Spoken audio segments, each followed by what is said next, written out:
જય શ્રી કૃષ્ણ વૈષ્ણવ। આજે શ્રી મહાપ્રભુજી પ્રાગટ્ય ઉત્સવના દિવસે શ્રી મહાપ્રભુજીની પૃથ્વી પરિક્રમા અને શ્રી મહાપ્રભુજીના દિવ્ય ચરિત્રોનું અવગાહન કરીશું, તો ચેનલ સાથે જોડાયેલા રહેશો। સૌપ્રથમ શ્રીમદ વલ્લભ પ્રભુના શ્રી ચરણોમાં સાષ્ટાંગ દંડવત નમસ્કાર કરીને આજના સત્સંગની શરૂઆત કરીએ। સૌપ્રથમ તો દરેક વૈષ્ણવોને શ્રી મહાપ્રભુજી પ્રાગટ્ય ઉત્સવની ખૂબ ખૂબ વધાઈ। આજે શ્રી મહાપ્રભુજીનો પ્રાગટ્ય ઉત્સવ એટલે કે વલ્લભ જયંતિ છે, તો આપણે આજે શ્રી મહાપ્રભુજીની પૃથ્વી પરિક્રમા અને પૃથ્વી પરિક્રમામાં આપે જે દિવ્ય ચરિત્રો બતાવ્યા તેના દર્શન કરીશું કે જ્યારે શ્રી મહાપ્રભુજીએ પ્રથમ પૃથ્વી પરિક્રમાની શરૂઆત કરી ત્યારે આપની ઉંમર માત્ર 10 વર્ષની જ હતી। હવે એ ઉંમરે તો આપણે આપણા બાળકને ગામ બહાર પણ જવા દેતા નથી, ત્યારે શ્રી વલ્લભે તો 10 વર્ષની ઉંમરે સમગ્ર ભારત દેશની પરિક્રમા કરવા પધાર્યા। અને પરિક્રમા પહેલા આપશ્રીએ એવો સંકલ્પ કર્યો કે પરિક્રમામાં હું હંમેશા ખુલ્લા ચરણારવિંદથી જ ચાલીશ, પગમાં પાદુકા ધારણ નહીં કરું। બીજો સંકલ્પ એ કર્યો કે હું આજીવન સીવેલા વસ્ત્રો નહીં પહેરું, માત્ર ધોતી અને ઉપરનો જ ધારણ કરીશ। અને ત્રીજો સંકલ્પ એ કર્યો કે યાત્રામાં એટલે કે પૃથ્વી પરિક્રમામાં શક્ય હશે ત્યાં સુધી ગામની બહાર જ કોઈ જળાશયની કિનારે અથવા તો બગીચામાં કે વૃક્ષની નીચે જ મુકામ કરશે। આમ આવા સંકલ્પની સાથે શ્રી વલ્લભે પૃથ્વી પરિક્રમાનો પ્રારંભ કર્યો। આપની સાથે આપના પિતાશ્રી લક્ષ્મણ ભટ્ટજીના 4 સેવકો પણ પરિક્રમામાં જોડાયા। શ્રી વલ્લભે પોતાના શ્રી ઠાકોરજીને એટલે કે મુકુંદરાયજીને જાપીજીમાં પધરાવ્યા અને જાપીજી જાતે જ પોતાના મસ્તકે ધારણ કરતા પધાર્યા। પરિક્રમા દરમિયાન શ્રી વલ્લભ પોતાના શ્રી હસ્તથી રસોઈ જાતે જ બનાવતા અને શ્રી ઠાકોરજીને ભોગ ધરીને ભોજન કરતા અને બહુ જ સાદાઈથી અને સંયમથી રહેતા। કાશીથી આપની પરિક્રમા શરૂ થઈ। સૌ પહેલા ચિત્રકૂટ પધાર્યા। ચિત્રકૂટથી આપના પ્રાગટ્ય સ્થાન ચંપારણ્યમાં પધાર્યા।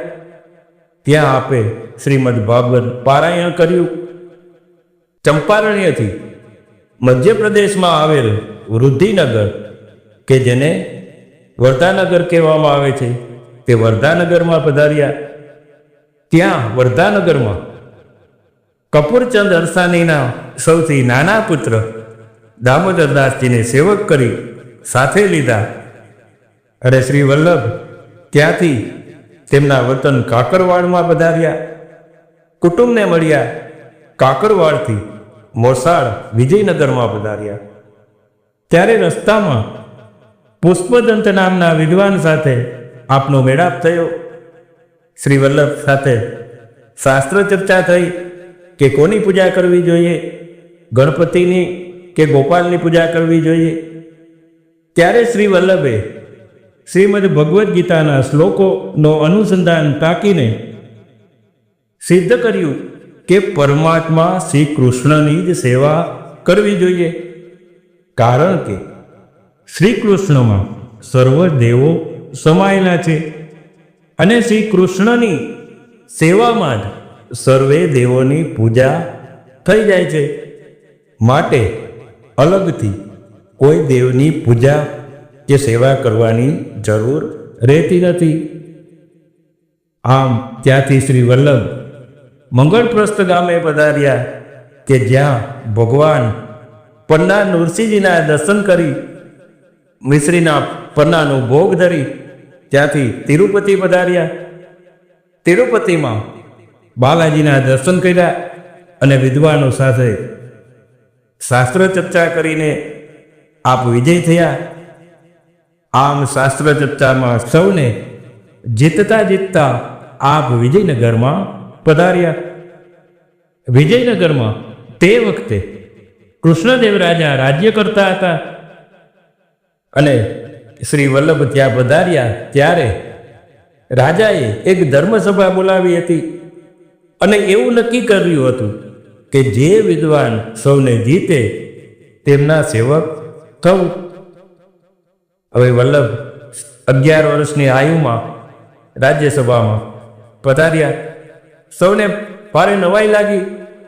ત્યાં મોટા મોટા આચાર્યો અને વિદ્વાનો હાજર હતા.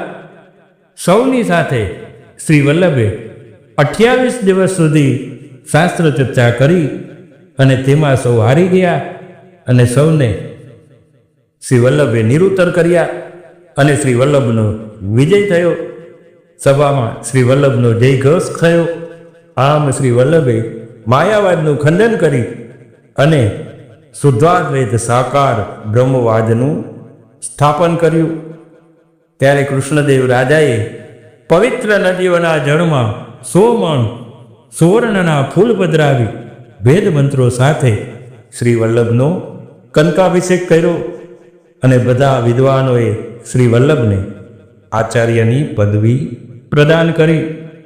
ત્યારબાદ રાજા કૃષ્ણદેવ અને તેમનું આખું કુટુંબ શ્રી વલ્લભના સેવક થયા. આમ શ્રી વલ્લભે અન્ય સર્વ મતોનો પરાજય કરી પોતાનો શુદ્ધાદ્વૈત બ્રહ્મવાદ પક્ષનું સ્થાપન કર્યું. રાજા કૃષ્ણદેવે કંકાભિષેકનું સોનું શ્રી વલ્લભને ભેટ કર્યું ત્યારે શ્રી વલ્લભે તેનો અસ્વીકાર કર્યો અને બધું સુવર્ણ બ્રાહ્મણોને વાટી દીધું. આપનો આવો ત્યાગ જોઈને સર્વસભા વિસ્મયિત થઈ અને આપનો જય જયકાર બોલાવવા લાગ્યા. ત્યાંથી શ્રી વલ્લભ દક્ષિણની તીર્થયાત્રા કરતા કરતા વિષ્ણુકાચી પધાર્યા કે જ્યાં શ્રી વરદરાજ સ્વામીનું સુંદર મંદિર આવેલું છે.